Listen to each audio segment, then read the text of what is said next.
Magandang araw sa inyong lahat. Ako po si JDB, ang inyong baglingkod. Let's talk about this, um, about the Uni Team. So, mababasa nyo sa mga article, sinasabi nila na ito pong Uni Team, no, finally, talagang wala na ho. Well, ang naaalala ko po dati ay etong si VP Sara, di ba? Yung recent na kanyang meron kasi siyang pananalita nung nakaraan na ang sabi niya regarding diyan sa Uniteam, ito po ay nung panahon lamang nung eleksyon. At ngayon hindi na po sila mga kandidato. 500% tama po 'yun. Okay, at lagi ko nga sinasabi, wala na po talagang Uniteam.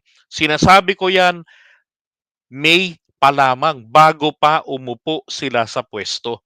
Wala ng Uniteam kasi naintindihan ko ang konsepto ng Uniteam, ito po ay isang coalition lamang ng iba't ibang political parties na merong kanya-kanyang personal at political na interes na paiiralin o isusulong nila pagkatapos ng halalan. Now, doon po sa pinaka naging top leader, which is the president, nasa kanya na ngayon kung paano niya iha-handle ito, kung paano, kanino, sino, ano ang mangingibabaw na interes, sa bayan ba o sa mga kaalyado. At doon po sa mga bahagi ng coalition o ng Uniteam, sila ba magsasakripisyo sa pagsulong ng kanilang personal, political at pambulsang kapakanan? 'Di ba? So everything is a matter of leadership. Now, wala na pong Uniteam. Dati pa pinaitim na po nila ng kampo ng mga Duterte ang Uniteam. At kung sila po ay totoong magaling na leader, dapat sana nakuha nilang itim ang mga bunganga ng kanilang mga kaalyado. 'Di ba? Tangina, araw-araw ba naman sabihin ninyong bangag ang presidente, adik. Ngayon may bago silang sinasabi, ha? Adiktador.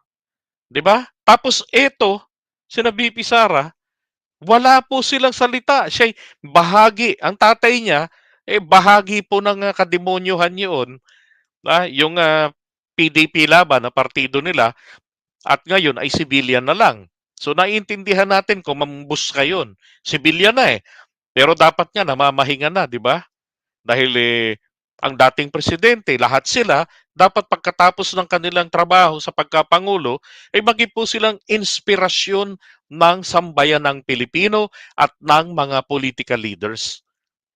'Di ba? At ng mga community leaders. Titingalain sila unitedly na ito po ang pinakamagaling na naging leader ng bansa. Dapat ganun. Hindi yung nagiging destabilizer. Hmm. Ito naman, si VP Sara, walang action to keep the unity. 'Di ba? Tahimik sa lahat ng issue, maliban lamang po kay Kibuloy.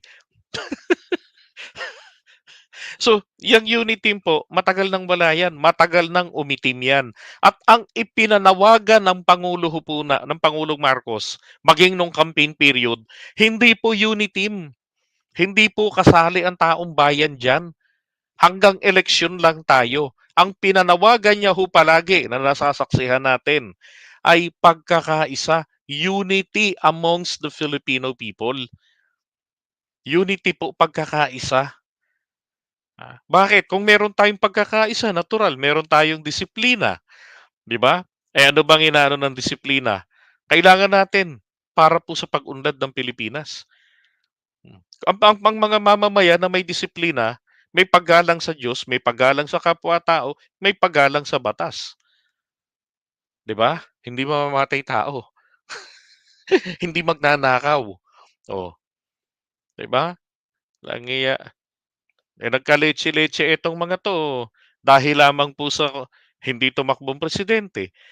Ah, Nagkaletse-letse na tapos, sa confidential fund lalo pang nagpalala, 'di ba? Bilang mga abogado dapat alam ninyo kung qualified ba sa confidential fund.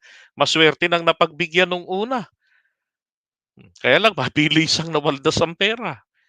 Hmm, Sayang, 'di ba? Pilit na pilit po na sinasabi ng mga Pilipino na, ah, unity tayo, uniteam tayo, meron pang uniteam. Pilit pong niyayakap 'yan ng mga Pilipino, eh. Pilit na niyayakap 'yan. Kaya sabi natin, itama po natin ang konsepto, unity po. Kaya lang eto si Sarah wala man lang naging effort bilang bahagi ng uniteam, 'di ba? At eto na nga po, which is maling-mali, in just less than 2 years. 'Di ba? Sinabi niya na hanggang halalan lang 'yan and we're no longer di pa niya diniretso na wala na pong Uniteam. Sabi nga ni JDB, wala ng Uniteam. Ang meron po tayo ngayon ay unity at 'yun po ang i-preserve natin. Alam niyo kung sinabi po 'yan ni VP Sara, naku, marami hong mga hahanga uli sa kanya. Marami uli na magtitiwala sa kanya kasi kilala naman siya na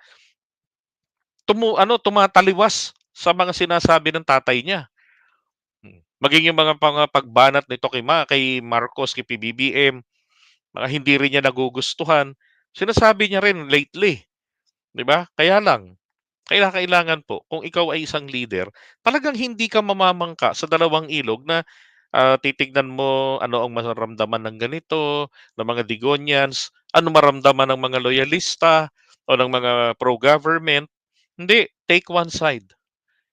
Magalit man yung kabila, meron kang side na pinanigan, basta't make sure lang that ang benepisyo nito is for the general welfare. Dapat yun palagi ang rason. Then maiintindihan ka na ng opposing side, 'di ba? Kaya again, yan pong Uniteam, wala po yan. Yan po ay isang simpleng coalition lamang ng iba't ibang mga political parties noong 2022 na nagkaisa sa iisang layunin, manalo sa halalan. Tanging ang presidente ng po natin ang nananawagan noon ng pagkakaisa sa mga Pilipino kasi naniniwala na po si PBBM noon eh, mananalo siya, sure win siya. Alam niya na po yan, ramdam niya na yun. Kita naman sa lahat ng mga surveys eh, maging private at maging sa mga Kali surveys. Kaya po, in advance, pinanawagan niya na ang pagkakaisa. Yung ibang mga politiko, uniteam ng uniteam ang sigaw. Kasi hindi nila naiintindihan ang konsepto ng uniteam. Na ang dapat na sinisigaw ay ang pagkakaisa sa taong bayan. O ngayon, narinig niyo ba si PBBM na binanata ng mga Duterte? 'Di ba? Lalo na si VP Sara, hindi ho. Oh. Pumupuna na rin siya, bumapalag siya kay Digong. Pero wala siyang ibinatong anumang issue laban sa mga 'to. Hmm, 'di ba?